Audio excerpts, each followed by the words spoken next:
o livro de Provérbios, autoria e datação. Então, nesse capítulo, nós trataremos dos aspectos formais e a estrutura do livro de Provérbios. Tá? Autoria e datação. A tradição judaica atribuiu a autoria do livro de Provérbios a Salomão. Entretanto, nem todos os provérbios foram escritos por Salomão. Salomão escreveu 3.000 provérbios, né? Segundo escritos, né? Só que desses, aqui parece que tem 915, se não me engano, no livro de Provérbios. E desses, quer dizer, os 3.000 que Salomão escreveu não estão nesse livro. Né? Aproximadamente uns 800. E nesse livro, então, não tem só escritos de Salomão. Né? Aí ele diz aqui, ó, que encontramos pelo menos 3 autores citados pelo nome. Salomão, está lá em Provérbios 1:1. Aí tem Agur. Está ali, tá? Agur. Provérbios 30, verso 1. E Lemuel. Provérbios 31. Do 25, do Provérbios 25 a 29, foi feita uma compilação dos homens de Ezequias. Vocês vão ver, talvez, se vocês forem ler o livro ali. Que os homens de Ezequias, do rei Ezequias, escreveram os provérbios. Mas não que eles tenham escrito os provérbios. Compilaram os provérbios que já estavam escritos. Tá? Até lá no Beira-Rio teve um irmão que na revista estava dizendo que foram escritos pelos sábios lá, né, os escribas do rei Ezequias. Mas na verdade, há controvérsias. Então, na verdade, eles fizeram uma compilação que dá do 25 até o 29. Tá? Que o Provérbios 30 já é do rei Ezequias, do Agur. Muda lá, irmão. O rei Salomão, o rei Salomão ele foi responsável por compor a maior parte dos provérbios contidos no livro. Como esse título, né? Sua fama como um rei riquíssimo e sábio é evidenciada pelas narrativas de 1º Reis. Deus deu a Salomão sabedoria e muitíssimo entendimento e largueza de coração. Sabedoria de Salomão maior do que a sabedoria de todos os do Oriente e de toda a sabedoria dos egípcios. Isso é o que está dizendo no livro aqui. Ele estava comentando aqui sobre a sabedoria dos egípcios, né? No intervalo, que o irmão veio falar dos mistérios que tem lá, as pirâmides, né? Aqui está escrito que Salomão, a sabedoria dele foi superior a todas essas sabedorias. Lembra que Moisés, ele foi estudado no palácio lá, em toda, né? Inteligência e sabedoria? Ele aprendeu de tudo, né? E Salomão, a gente crê, e está escrito, que foi o homem mais sábio. Né? E a gente vê que essa sabedoria que foi dada por Deus é utilizada, as coisas são utilizadas até hoje. Os projetos de navio, de submarino, né? Qualquer embarcação que tenha, segundo os entendidos aí, eles são proporcional aos da Arca de Noé. Né? E Deus deu a sabedoria, deu as medidas, todas para que fosse feita a arca. E naquele dilúvio ela não. Então, o pessoal aí dos outros países aí que tem esses navios de guerra, os melhores são feitos nas proporções feitas pela arca. Você vê a sabedoria que foi hoje, irmãos. A gente trabalha. Oi? Entregou tudo, né? Vamos dizer assim, na inspiração ali, né? Porque não entregou um projeto para ele. Hoje a gente pega um projeto, agora vamos trabalhar com o CNC ali, provavelmente para mão, você tem um projeto do equipamento ali, né? É uma dificuldade, né? Para a gente que não entende muito da leitura, interpretação do desenho, medição, essas coisas erradas ali, né? Diagrama elétrico, né? Imagine lá, sem as ferramentas. O cara tem que criar as ferramentas para poder, né? No tabernáculo, quando foi construir lá, né, o Êxodo 25:10, fala assim, ó, farás para mim também uma arca, tem que ser de madeira da casa, as medidas são essas, você vai colocar o ouro, né, batido ali por dentro e por fora, o ouro derretido, né?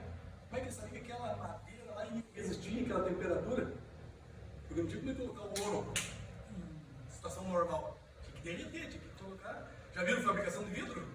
Quando aquela areia vira parece uma bexiga ali, né? E fazem da forma lá. Isso hoje, imagina, 3.000 anos atrás, 3.500 anos atrás. Se não é Deus ali no negócio. O irmão falou bem das pirâmides do Egito, né? Como é que foi feito até hoje?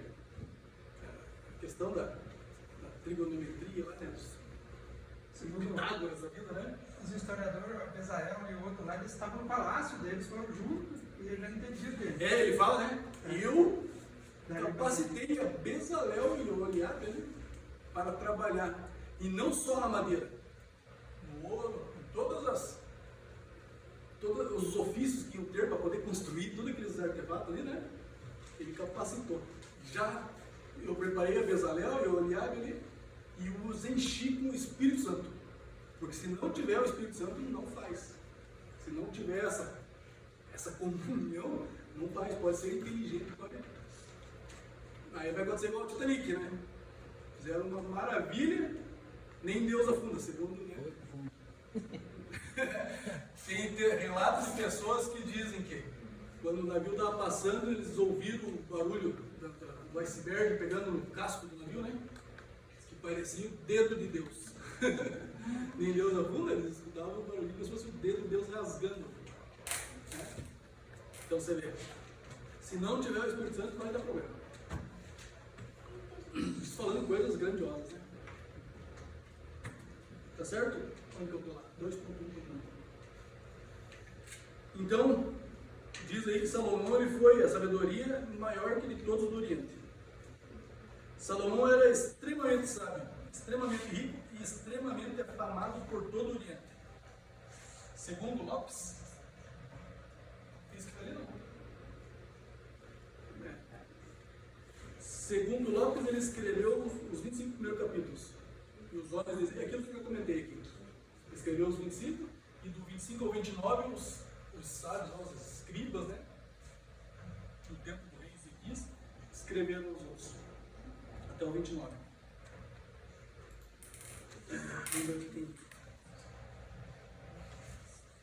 Embora alguns contestem a autoria salomônica para as sessões de provérbios atribuídas a ele, ressalto que a sua fama como um rei sábio e inteligente, bem como a evidência bíblica da sua inclinação para a sabedoria e composição de cânticos e provérbios, atrelada às evidências linguísticas e literárias verificadas no seu tempo, dentro e fora de Israel, somado ao ambiente palaciano dos provérbios, demonstram que não há como contestar a autoria salomônica para os provérbios atribuídos a ele.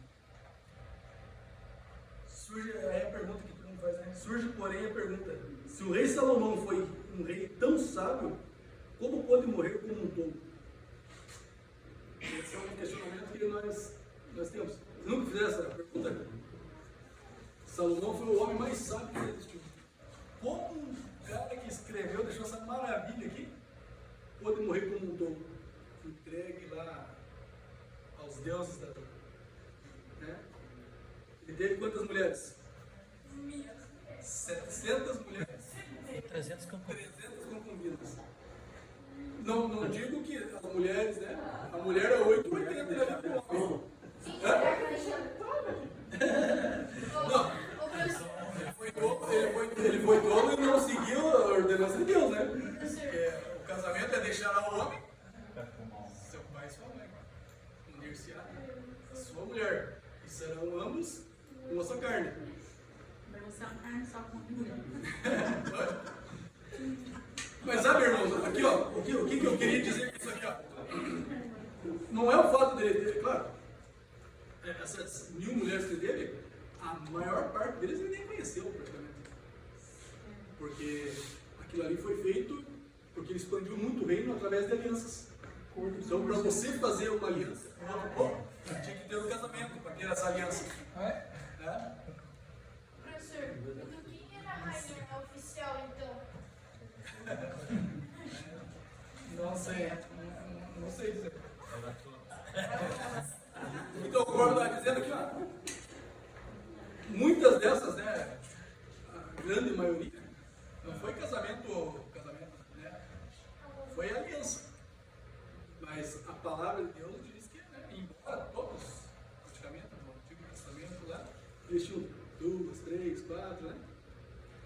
isso aí é aprovação de Deus? Não. É lógico, a nossa natureza humana mesmo. Né? Mas então vale destacar isso aí, que o Salomão, a Bíblia diz que se curvou os deuses. Tá? Para isso você não precisa nem ser casado, você pode se curvar sem ser casado mesmo. Não é o fato de ter casado. Deus pediu para ele não se envolver com mulheres, né? Que tipo, um outro tipo de pessoas, né? Colocando para baixo da cabeça, porque senão ele poderia envolver com os deuses das outras mulheres contaminadas. Observe esse envolvimento desses outros deuses. É tratado da Bíblia como idolatria. Né? Os Balaíns, né? eles se envolviam. É outros deuses, é como se fosse marido. Então eles estavam, Israel como nação, se envolvendo com outro marido. Por isso que Oséias, Deus para mostrar a questão de como ele estava se sentindo, ele fez, se não me engano, Oséias, casar com uma prostituta lá, né? Para mostrar o ódio que ele tinha desse envolvimento. É um relacionamento espiritual, lógico, né?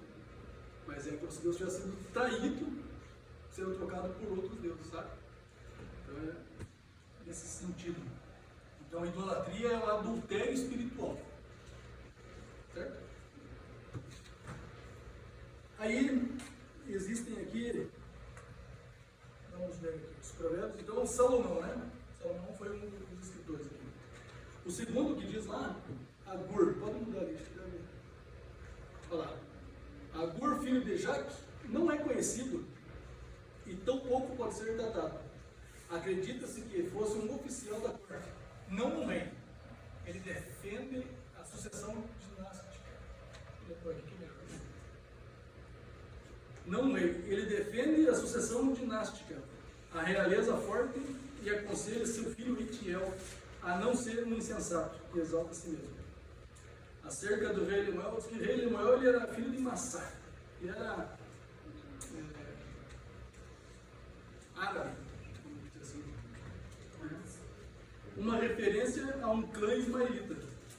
Ou um lugar, está lá em Gênesis 25, 14 a 16. Fala sobre isso. A datação. A questão da datação do livro, 2.3. A questão da datação do livro de Provérbios foi motivo de intenso debate.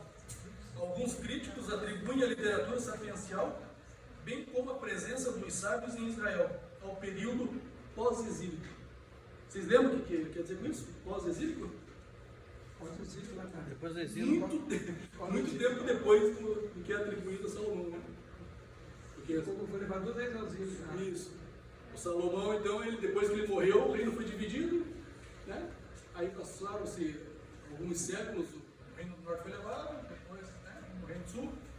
Então, a autoria salomônica dos ao período, esses sábios, então, ao período pós-exílio.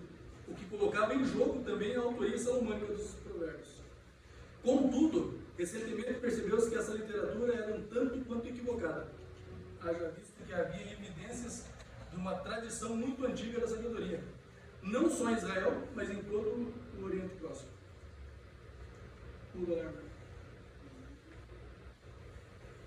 Assim podemos datar então que a maior parte do livro de Provérbios é do século X, no caso, né? Do ano de 950. Por quê? Salomão começou a reinar em 970. Então ele está datando aqui 950 porque é a meia-vida de Salomão, lembra que eu falei nesse período ali? Salomão, que ano Salomão nasceu? Alguém sabe? Salomão reinou de 970 a 930. 40 anos, né? Por que 970 a 930? Sabe? Alguém sabe? Eu expliquei isso. É? Já foi ensinado. Só para nós relembrar. É fácil. É como se fosse a contagem negativa. Isso. De trás pra frente. Antes de Cristo. Né? Então, 970 ele começou a reinar, 930 ele faleceu. Diz que ele começou a reinar com 18 anos. Alguns atribuem a ele já tinha 20 para poder liderar lá o exército, né? Nossa, eu nunca vi. Então, 970 mais 20, 990, mais ou menos, foi o ano que ele nasceu. 990 para 940, 60 anos aproximadamente. Foi o tempo de vida de criança, Salomão muito, né? Então não viveu muito, Né? porque tem povo que viveu mais de 100 anos. É só um detalhezinho, né? Não tá, isso aí tá implícito na Bíblia, né? Não, não tá explícito, você vai ler lá que ele tinha essa idade, né? Então, podemos datar a maior parte do livro de Provérbios no século X, né? Que é 1950. Haja vista que Salomão viveu nesse período, os demais capítulos foram incluídos por escriba. Aqui começa a repetir muito.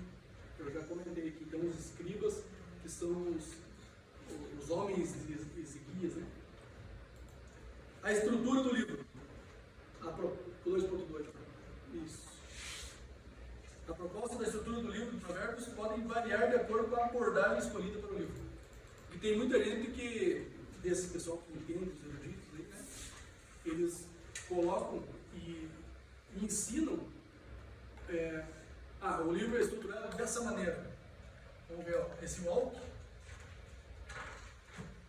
ele estrutura, você verá a página ali no 112, ele estrutura mais ou menos como o livro de Jó. O estilo lá, seção 1 tendo o título, qual o epílogo, aí ele coloca do ladinho. Depois eu vou seguir aqui, ó. Um bocadinho aqui, tá? Uma coisa que eu passei por cima aqui, ó, do Agur, né? Voltando nos escritos aí. Então, Salomão, filho de Davi, rei. Né? O segundo ali que o pessoal atribui é o Agur. O provérbio do que eu mais gosto é o provérbio 30, verso 7. Alguém vai ler lá, por favor? Agur, filho de quem? O Agur, filho do Jaque. Eles são muito. Dizem que mulher na Bíblia ali não tem muita. No Antigo Testamento não tem muita mulher assim, né, em destaque, né?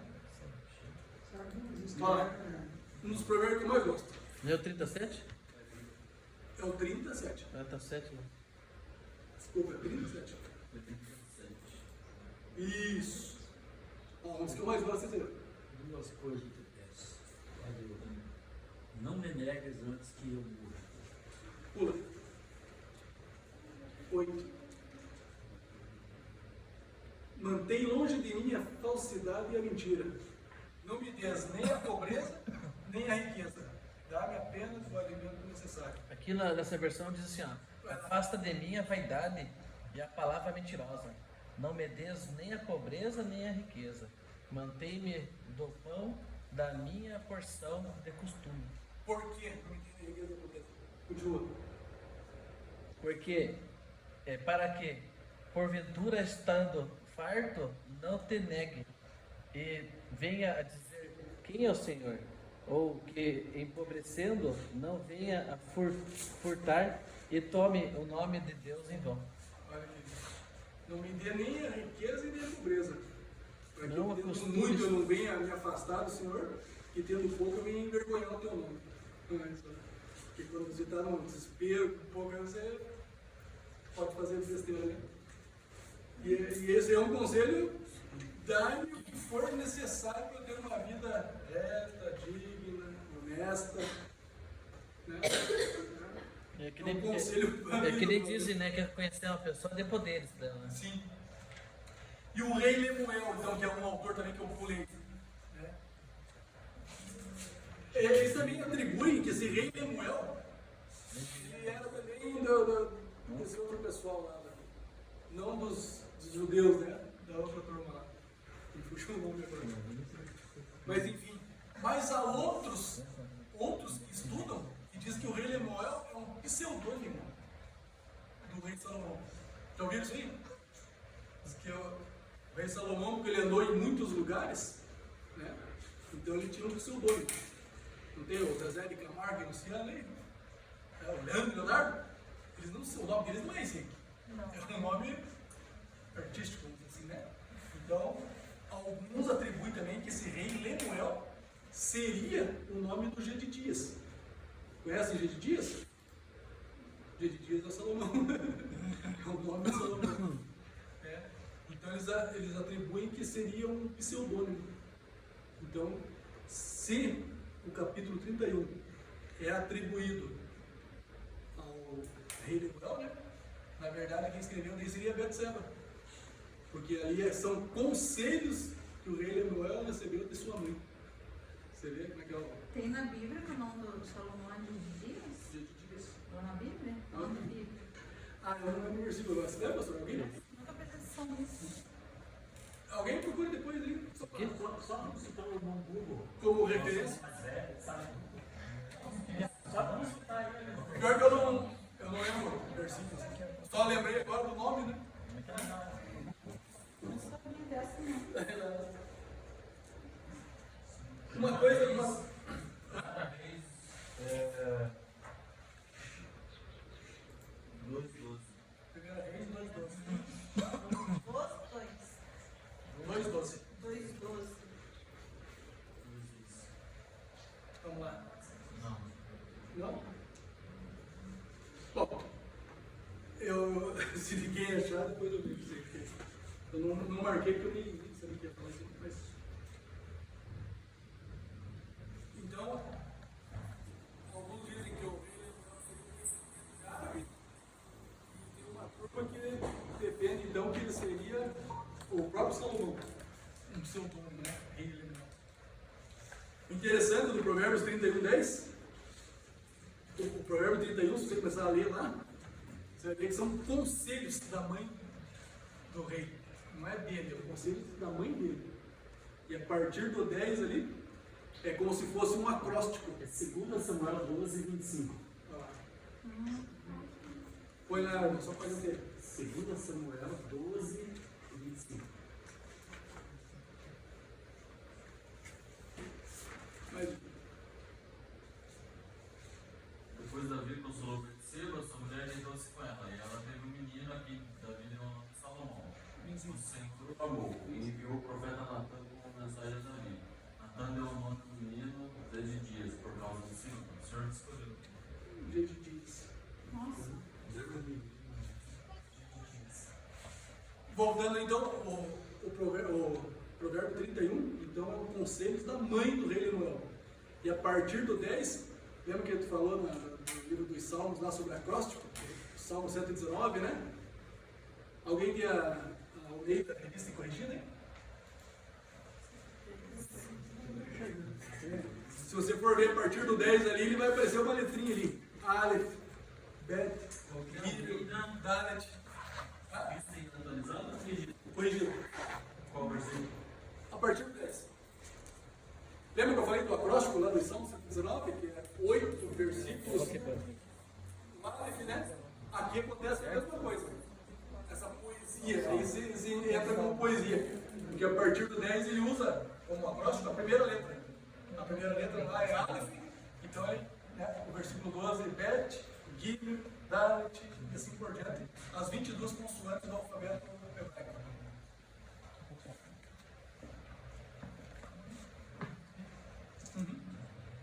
Isso. Do 119, né? 8 versículos. E vai até o 156. No Provérbios 31, a partir do verso 10 vai estar isso aí também. Só que daí é em todo o versículo, tá? E escrever e mostrar que agora é um dos salmos que eu falei a aula passada. Vocês lembram? Salmo 119 tem 176 versos. Os primeiros 8 começa com a letra Aleph. Do 9 lá em diante, Bet, Gimel.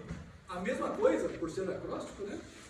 Acontece no 31, do Provérbios 31, a partir do 10. São 22, né?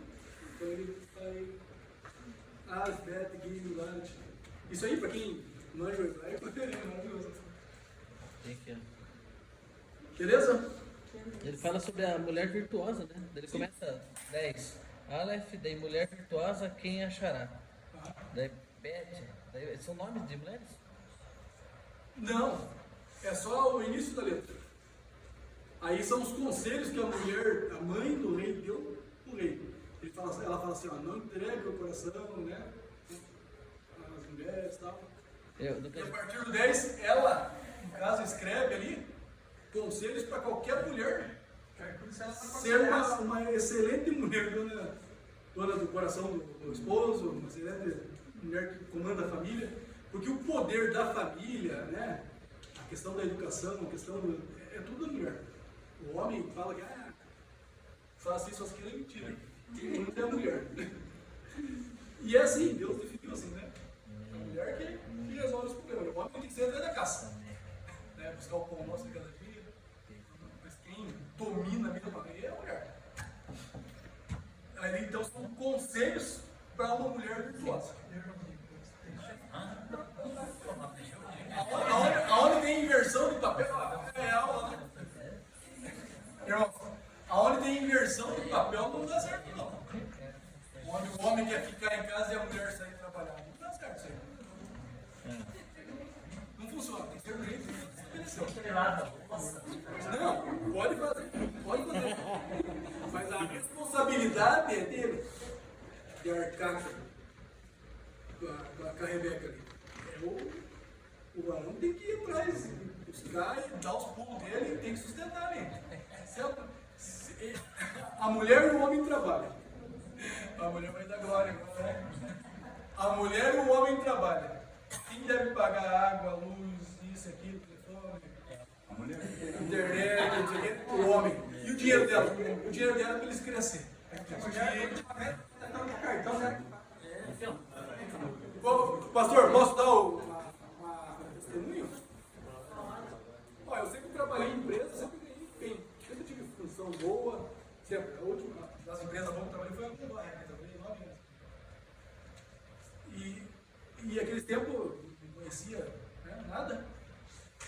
O dinheiro que eu ganhava ia. Era o bolso furado. Chegava no final de ano, vinha a peça, não sei o quê, e eu pagando conta. Começo do ano adiantava o 10º, terminava de pagar as contas e ficava devendo tudo de novo para o ano seguinte. E só encrenca. E com razão.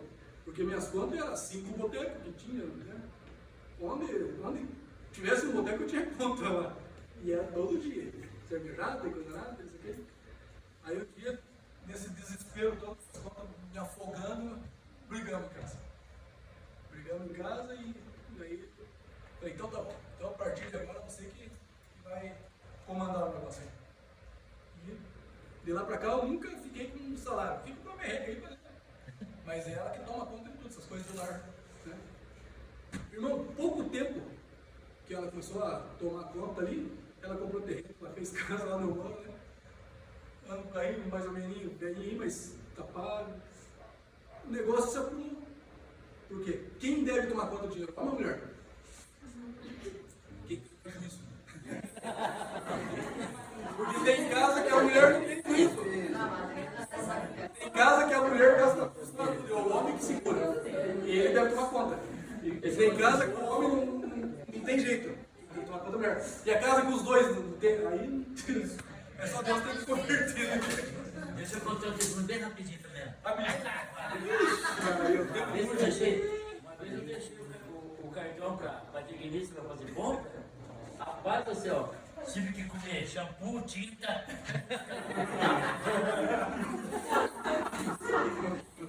Mas é assim, irmão.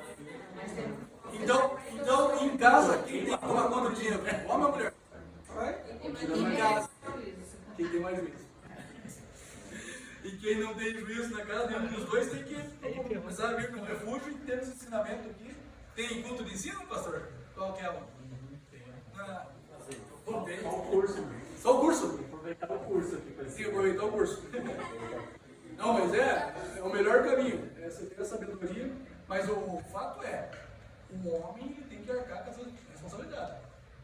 A mulher está em casa, isso aqui é um provérbio, você lê provérbio, né? A Bíblia toda fala sobre esses direcionamentos aí, né? Pode ver que dentro de uma casa estruturada, é a mulher que cuida dos filhos e educa, ensina, né? É a mulher. Mas se o filho está meio se rebeliando, alguma coisa, quem que tem a autoridade de chegar ali e prensar o bicho na parede? Fazer a força. Não, a força está com o pai. A autoridade. A mãe ela é uma. A mãe ela é uma. É uma placa de sinalização para orientar. Né? Pare, dê preferência. O pai já é aquela lombada eletrônica. Se passar acima de 60. É autoridade. É autoridade, pai. Mas pode ver. Quando o filho chega e fala assim, esse aqui vai pro pai, né? Vai pra falar que é tua mãe.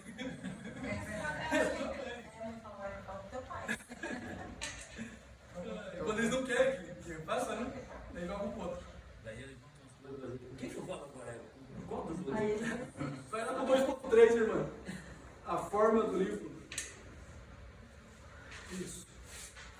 O livro de Provérbios é estruturado e escrito de forma poética, em ditos organizados em parênteses diversos. Pulo lá.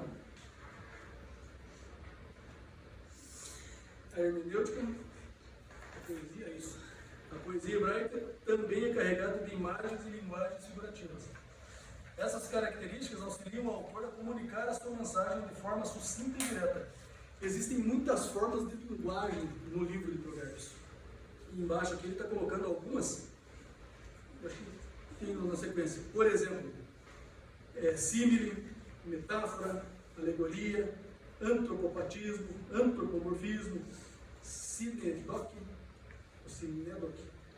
metonímia. Isso aqui vocês vão estudar, não sei se já estudaram ou não, mas no livro de hermenêutica.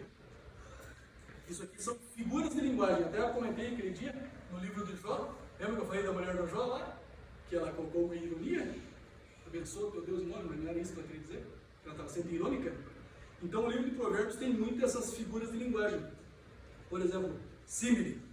Símile é uma comparação. Assim como, sabe? É comparando. Metáfora é elemento da realidade que representa um outro. Alegoria. Alegoria seria essa prosopopeia que eu falei. A personificação da sabedoria. É como se a sabedoria estivesse falando, mas não é. É uma alegoria. Né? Essa sinódica aí, que é uma parte, ela representa o todo. Por exemplo, todos vieram a igreja, a Araucária estava na igreja do refúgio. Toda a Araucária estava, não? Uma parte da população da Araucária estava na igreja. Sabe? Outra, metomínia, é o termo que substitui o outro. Por exemplo, uma caneta é mais poderosa do que uma espada. O termo substitui o outro. Então existem essas figuras de linguagem, sabe? Mas quando vocês estiverem lendo, no propósito de vocês de ler o Provérbios em um mês, um capítulo por dia, vocês vão ver essas figuras de linguagem. E vai ser fácil de entender. Tá certo? Pula lá. Autoridade de forma literária, pode pular. Vamos para frente, só tem 10 minutos. O livro de Provérbios é um guia para uma vida bem sucedida. O 2.4, o grupo do livro. Isso. Uma outra coloca os assuntos vitais como a língua, o dinheiro, a amizade, a família, o sexo, a tentação, o adultério, a ganância, o poder, negócios. A base para a obtenção da sabedoria perpassa pelo tema principal do livro. Qual que é o tema principal do livro? Temor do Senhor. Que o temor do Senhor é o princípio da sabedoria. Quando ele fala que é o princípio, é que quem não teme ao Senhor nem começou a ser sábio ainda. Pode ser inteligente. Aí tem as questões para o fim ali, para vocês refletir em casa, né? Tá.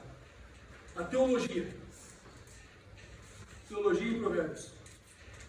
O livro de Provérbios, sem dúvida, é considerado um livro que ensina uma sabedoria prática e cotidiana. Contudo, quando nos debruçamos nas riquezas dos diversos provérbios, percebemos que o livro é extremamente teológico. Aí ele diz aqui, ó, a saber, teontologia, antropologia e bibliologia. São os 3 temas que a gente vai ver, que é o que mostra essa teologia nesse livro. Pode pular. Olha lá. Deus em Provérbios. O livro de Provérbios se refere a Deus pelo nome em 94 versículos e por pronomes em 11. Lá no finalzinho. O livro se refere quase exclusivamente a Deus pelo nome daquele tetragrama. YH, né? Tá aí? WH. Que no hebraico ele é o Yud. Né? Ele fala cerca de um total de 87 vezes. Como que nós sabemos que ele está falando de Deus? Que é falando de Deus no livro de Provérbios. É quando ele está escrito tudo em letra maiúscula. Senhor. Não aparece o Senhor escrito em letra maiúscula? Está falando de Deus. A outra forma recorrente de se referir a Deus em Provérbios é Elohim. E aparece geralmente como um Deus pessoal. Um Deus de alguém. Na verdade, o Deus é pessoal, né, irmãos? Nós somos ele e tal, mas o Deus é pessoal. Relacionamento diz, um provérbio aí, que diz que Deus não tem neto, né? Já ouviu isso? Deus ele não tem neto, Deus ele tem filho. Não é porque meu pai é crente que eu vou ser salvo. Deus não tem neto. Você tem que ter o teu relacionamento. Você tem que.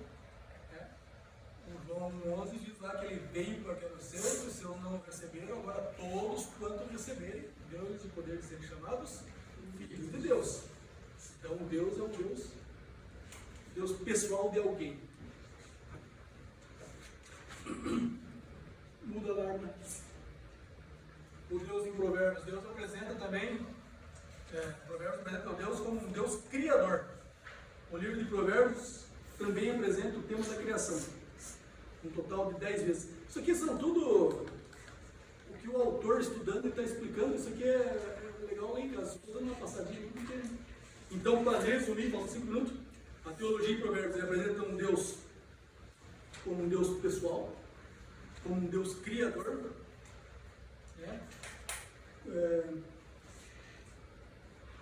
Esse Deus criador, todos esses textos se referem ao Senhor como criador, não há espaço para pensar a criação. Independente da sua atividade, o Senhor é o único e soberano criador.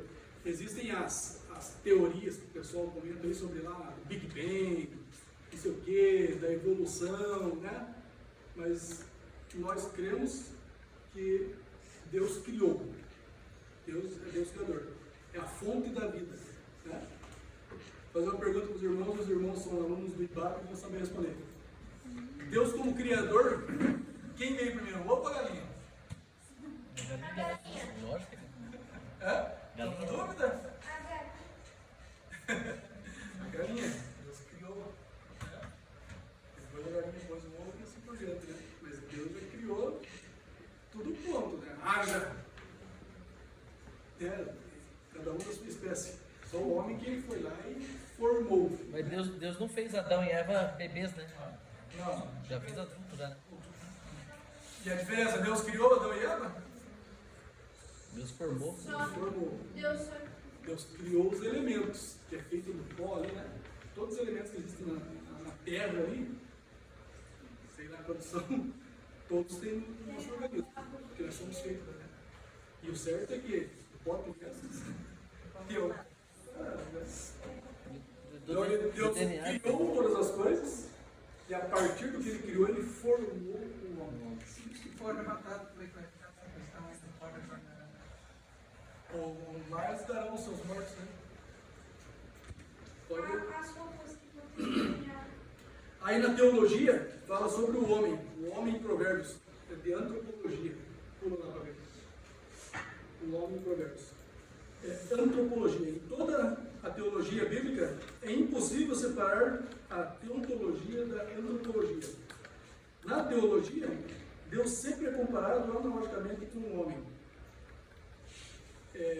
Isso aí é o que a gente viu nas figuras de linguagem ali, o antropomorfismo.